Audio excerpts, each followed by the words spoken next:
Good morning. It is Wednesday, the 10th of June. I'm Maeve McMahon, and this is Europe Today, your news' morning show that brings you all the stories driving the day. Coming up, escalation in the Middle East. Iran has launched a missile attack on a US airbase in Jordan after President Donald Trump blamed Tehran for the downing of an American Apache helicopter near the Strait of Hormuz. The attack comes as members of the UN Security Council remain divided over sanctions linked to Iran's nuclear programme. Meanwhile, in southern Lebanon, Israel has carried out airstrikes that caused a number of deaths and many serious injuries. As locals flee to safety, Iran has warned of, quote, crushing measures if Israel continues its assault.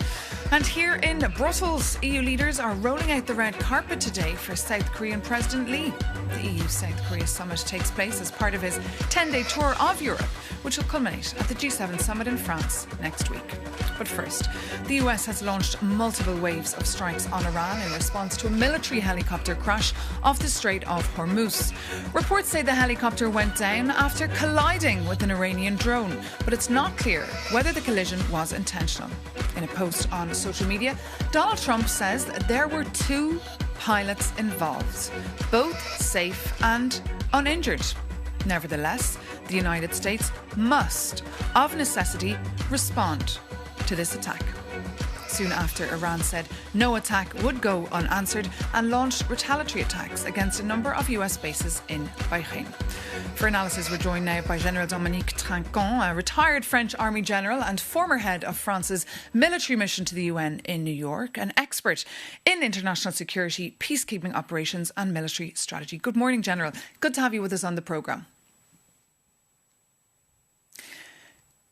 Now, these latest developments severely threaten the fragile ceasefire, which has seen already many clashes inside and outside the strait. From your perspective, how close is the ceasefire to complete collapse? You need to be careful about what you're calling a ceasefire. It's just a declaration. There is no agreement, in fact. So the declaration by the US of a ceasefire means that it's up to the US to decide if there is a breach or not, because there is no agreement with the Iranians. So we are no longer at war. We are not yet at peace. We are just in between. And each time there is a problem, of course, they use the force. That was the case after the shutdown of the helicopter and the strike by the Iranian and the strike by the US. But they declare that they are still at ceasefire. And how bad could it get? What is the military endgame here, do you think? Military endgame is difficult. I think it will last very long because the US want to get out from this trap. The Iranian don't care if their people are killed. They don't care if there is a real ceasefire because they've got now a very powerful government in Iran because there is no opposition at all. And because of the strike by the US in Iran is reinforcing the power in Tehran. And so it can last long, but they want to have an agreement to ease the economical sanction. And of course, the US are the only one to negotiate with the Iranian, neither the Israeli nor the European, no one else. And so it's only up to President Trump to show that he has won something. And that's the thing. President Trump tends to change his mind every 5 minutes. Can diplomacy hold at all at any stage? Have you any hope for a diplomatic end to this? There will be only a diplomatic end because war will not change anything. We've been at war for 3 months now with one very severe war with many strikes and nothing happened in the change. At the contrary, now Hormuz is controlled by the Iranian. So I think that only diplomatic movement can change something, but it will be very difficult because the Iranians are really in a powerful situation now. And just finally, your thoughts on Lebanon. Do you think Lebanon could hold the key to the future of this war? Yes, of course, because the US didn't care about Lebanon. In fact, only Israel wanted to defeat the Hezbollah. And the Iranians now are saying that without changing the situation in Lebanon, there will be no agreement between Iran and the US. But for Israel, it's the safety of Israel is at stake. So it is very difficult. The agreement inside Lebanon is that Hezbollah must be disarmed, but Hezbollah is very powerful now in Lebanon. Okay, General Dominique Trinquant, thank you so much for your time this morning and for joining us here on Europe Today. Now, moving on, the Commission President has proposed a fresh round of sanctions against Russia, targeting oil sales, the so-called shadow fleet, banks and even soldiers involved in the full-scale invasion of Ukraine. For the latest, we're joined here on set by our correspondent, Jorge Liboreiro, who's been following the previous 20 packages of sanctions for us. So you're quite an expert, I must say, on the topic. So tell us, what are the new elements in this package? There's a lot of continuation in this package, right? Because one of the main elements is the price cap on Russian oil. We know it's been there since 2022. What happened with the price cap is rather funny because last year we made the cap dynamic to reflect the market trends. So because the price of Russian oil was going down, the price cap went down as well. But this year is the opposite. What happened with the closure of the Strait of Hormuz, the price of Russian oil drastically went up. So now we're staring at a review that will go upwards instead of downwards with the cap. So what the Commission has proposed is to delay this review completely until January next year. So the price cap will stay at what it is now, which is $44 per barrel. Now, besides the cap, what do we have in this package? We have shadow fleet vessels, we have Russian banks, we have cryptocurrency firms that have been accused of enabling circumvention. We have, for the first time, fisheries. We have several metals that are used for weapons. We do not have alumina, which is the raw material that Ireland is accused of providing to Russia. And we also have, which is very interesting, very striking element in this proposal, a ban on soldiers who have taken part in the full-scale invasion of Ukraine. And this is how Ursula von der Leyen yesterday justified the measure. We propose for the first time to ban from entry into the European Union anyone who has served in the Russian armed forces since the beginning of the war.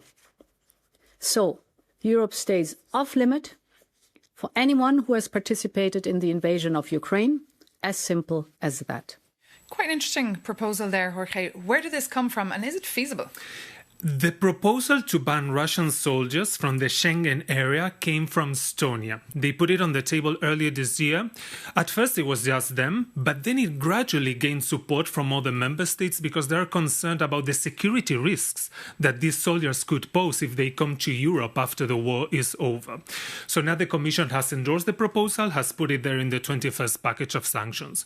But there are many questions because we're talking about an enormous amount of people. I was just checking the numbers, and there's an estimated 5,600,000 soldiers in Ukraine, deployed there from Russia.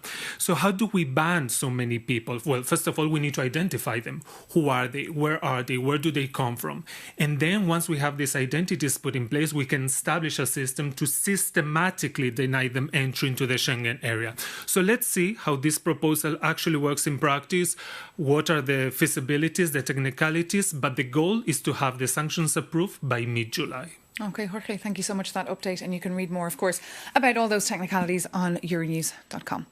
But now, in a major blow to the French President Emmanuel Macron, France and Germany have shelved a project to jointly build a next-generation fighter jet. The project was seen as a key test of European efforts to work more closely together on defence. For more, we can go straight to Berlin and bring in our correspondent, Laura Fleischmann. Good morning, Laura. Just tell us what happened with this project. Why did it fall apart? Good morning to you too, Maeve. And well, the German Airbus and France's Dassault Aviation have come to an end of their talks about a potential FCAS project working together on a next generation fighter jet because they couldn't agree on how to work together. Apparently, Dassault tried to take on a leadership role, tried to take a bigger share of the work, and Airbus was not too happy with that. Also, there were disagreements regarding potential patent rights on new developments and problems with different military requirements by France and by Germany. France needs a nuclear-capable jet and one that can also land on aircraft carriers. And Germany is not a nuclear power and also does not have an aircraft carrier, so this was not on top of the list for Germany. And this now is a serious blow to Europe's defense, and that especially during challenging times in terms of security, looking at Ukraine, looking at the tense transatlantic relations currently. But potentially a new next-generation fighter jet might not be completely off the table, since Airbus has now proposed to the German Defense Ministry that there could be a new next-generation fighter jet in cooperation with other companies, but this time without France. OK, Laura Fleischmann, thank you so much for that live update there from Berlin. Now, the European Commission has reacted to a controversial luxury development project on Albania's coast that's linked to the US President Donald Trump's family. The plans, as you might have seen, have sparked protests that are now in their second week. They're called the Flamingo Revolution because the wetland is home to flamingos, seals and sea turtle nesting sites. But Edi Rama, who's on the path towards EU membership, says they could modernise Albania. For more, I'm joined here in the studio by our correspondent, Mairead Gwynn. Just remind us, Mairead, why is this making waves and what exactly is this luxury tourism development? So as you said there, Maeve, this is a luxury real estate project that would see over 1.4 billion euros invested into building tourism sites on some of Albania's most protected ecological areas, home to endangered species, as you mentioned there. And the investor firm, which is called Affinity Partners, behind this is actually headed by Jared Kushner, who is, of course, the son-in-law of President Trump. His wife, Ivanka Trump, actually spoke about how the seed of this idea was first planted last week. She told a US podcast show, "We were on a friend's boat and we stopped for a swim. Effectively, that's how we found it.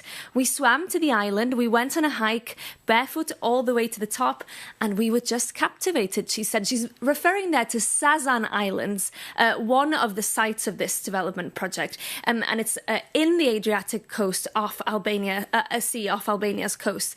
And essentially, this has really touched on a nerve in the Albanian national conscience because of the ecologically protected nature of these sites, but also because there's a fear that this is about cultural identity, about national sovereignty, that billionaires can essentially snap up parts of the Albanian coast. And that's why, Maeve, we've seen these really fierce protests now in their second week. And of course, Brussels has weighed in. How's the European Commission been reacting to all this? Well, yes, they weighed in yesterday. I asked a question to the European Commission. I asked if they were assessing these plans' compatibility with EU environmental rules, because remember, Albania is a candidate country. It's considered a front-runner, second in line after Montenegro to join the bloc. And to do that, it has to align with the EU's stringent rules on environmental protection.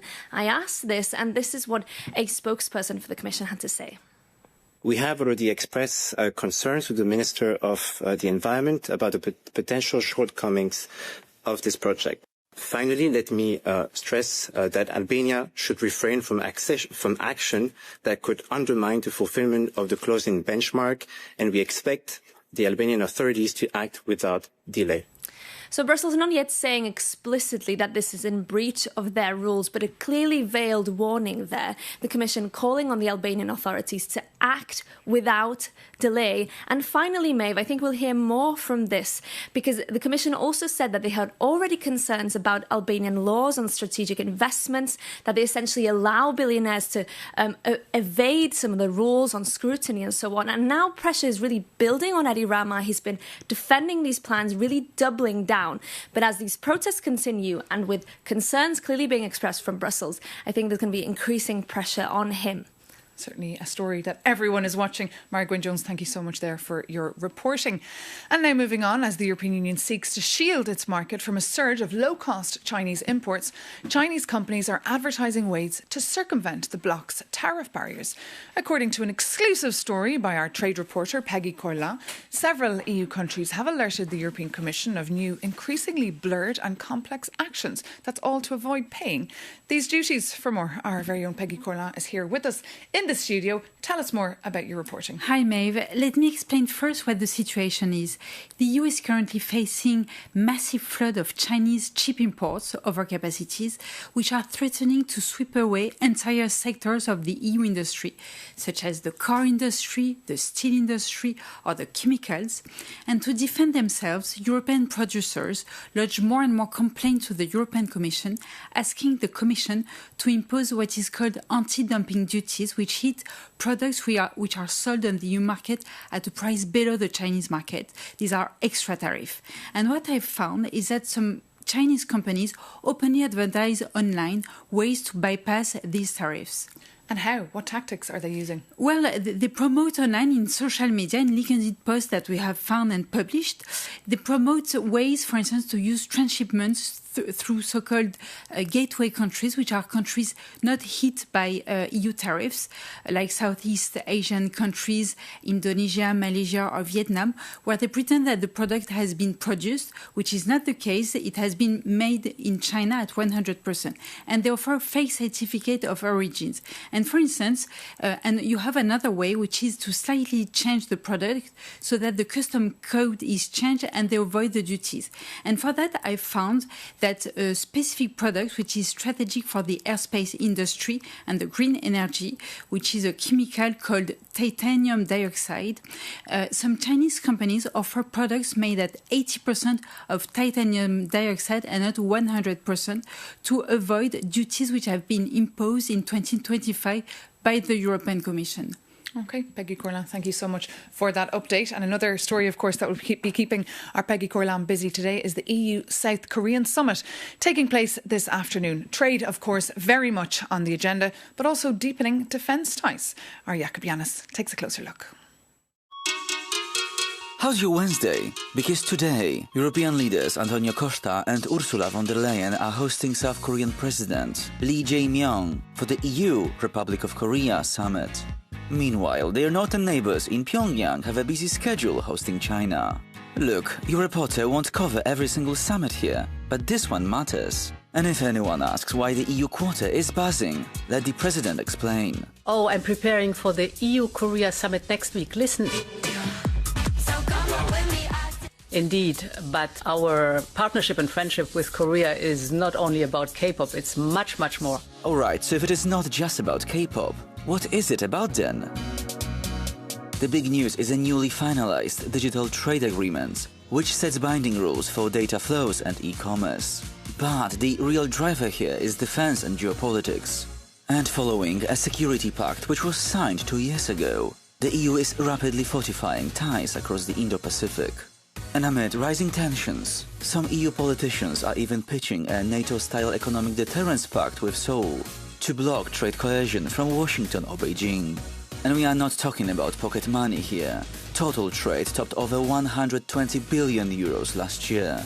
And it's a busy two-way street.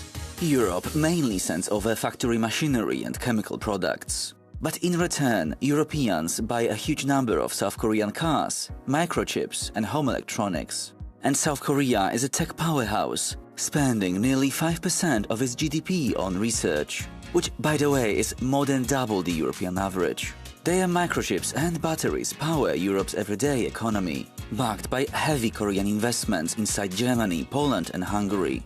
And Europeans are rapidly entering an era where international security is just as much about safeguarding microchip supplies and electric vehicle batteries as it is about traditional military firepower. But look, if you are still not sold on the high-stakes world of semiconductor defense, there's always the K-pop left for you. And that was, of course, our Jakob Yanis reporting for us there. Let us know how you feel about either K-pop or the EU-South Korea summit. You can write to us at europetoday@yournews.com. But that does bring this edition to an end. Thank you so much for your company, as always, and see you soon here on Euronews.